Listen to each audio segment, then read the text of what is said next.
Natura beti izan da erantzun bila jo nahien lekua. Hala ere, beti pentsau izan dut bere izaeran zati bat eskutuan mantentzen doala.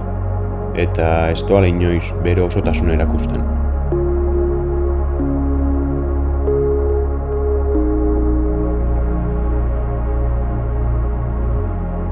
Gure aurrian dakaunetik haratago uste badauzela beste energi eta ez leku batzuk.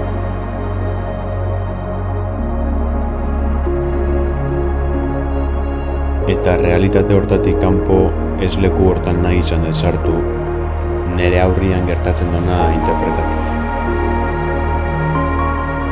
Argixa, kolore zehatz batzuk eta mugimendua batzen zianian argazki baten, konturatu nintzen ikuslezinak zian munduta eramaten zigula eta norpean barruko errealitateak azeleratzen zigula.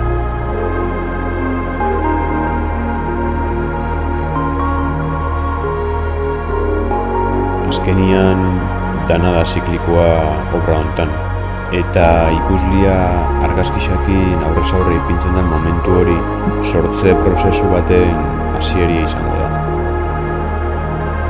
Eta instante hortan danak zentzua hartuko